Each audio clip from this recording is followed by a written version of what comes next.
बस 10 साल पहले भारतीय जीडीपी दुनिया की 11वीं सबसे बड़ी थी, लेकिन उसके बाद आर्थिक परिदृश्य एक पूर्ण बदलाव देखा गया है। 7% की वृद्धि के संभावित पूर्वानुमान के साथ 2022 के लिए भारत की अर्थव्यवस्था ने यूनाइटेड किंगडम को पीछे छोड़ दिया है और 2021 के अंतिम तिमाही में दुनिया की 5वीं सबसे बड़ी अर्थव्यवस्था बन गई है।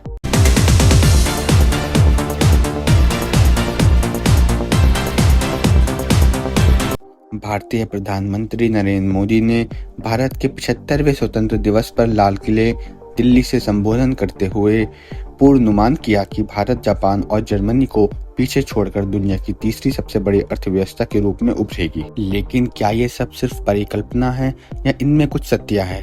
चलिए आज की वीडियो में देखते हैं। आर्थिक दुनिया हमेशा बदलती रहती है। एसपी ग्लोबल और मॉर्गन स्टैनली इंडिया के वार्षिक ग्रोस डोमेस्टिक प्रोडक्ट जीडीपी के अनुमानित औसत 6.3% होगा, जो 2030 तक, जिससे ये दुनिया की तीसरे सबसे बड़ी अर्थव्यवस्था बनेगी। जापान और जर्मनी को पीछे छोड़ देगी।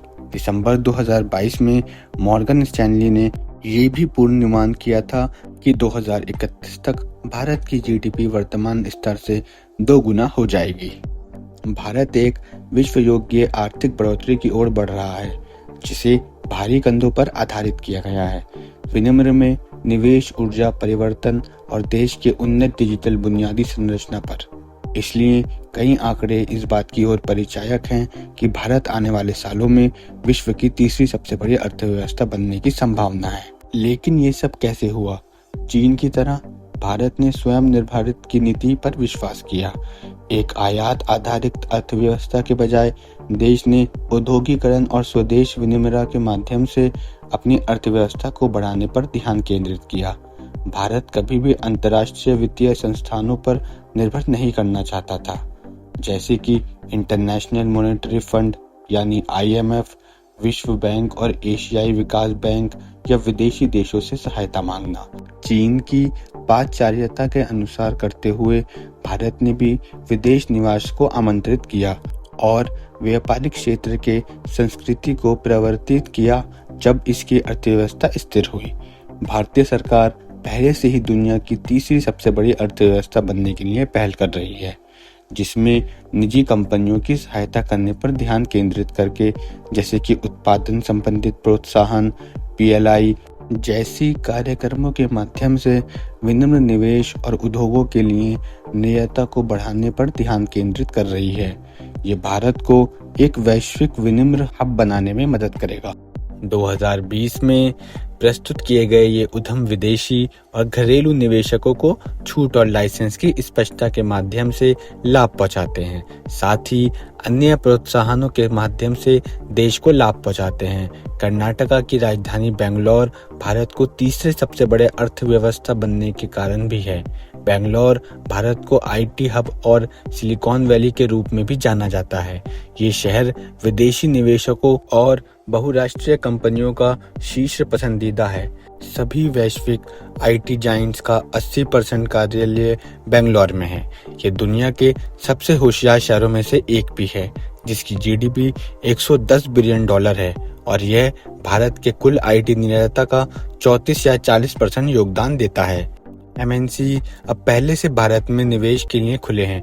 भारत में काम करने के बारे में मॉर्गन स्टैनली के मुख्य इक्विटी रणनीति रतन देसाई कहते हैं कि पोस्ट पैंडेमिक दुनिया में CEOs अब घर से काम करने और भारत में काम करने में अधिक सुविधा महसूस कर रहे हैं।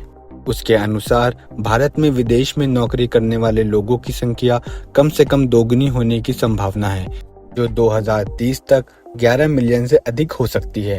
वैश्विक आउटसोर्सिंग पर खर्च को $180 बिलियन से बढ़ाकर 2030 तक करीब $500 बिलियन पर पहुंचने से यह संभव है। भारत को विश्व की फैक्ट्री बनाने की गारंटी भी है, क्योंकि कॉर्पोरेट कर टैक्स कटौती, निवेश प्रोत्साहन और बुनियादी सुविधा पर ध्यान देने से उत्पादन में पूंजी निवेश को बढ़ावा मिलेगा। इसके परिणाम स्वरूप भारत की GDP में विनिमय का हिस्सा वर्तमान में 15.6% से बढ़कर 2031 तक 21% तक बढ़ सकता है और इस प्रक्रिया में भारत का निर्यात बाजार शेयर दुगना हो सकता है।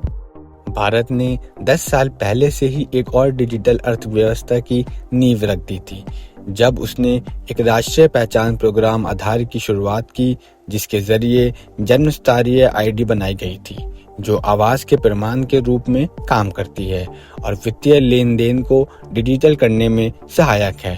यह अब भारत स्टैक का हिस्सा है, एक डिसेंट्रलाइज सार्वजनिक सुविधा जो एक सस्ती पूर्ण डिजिटल पहचान, भुगतान और डेटा प्रबंधक सिस्टम प्रदान करती है।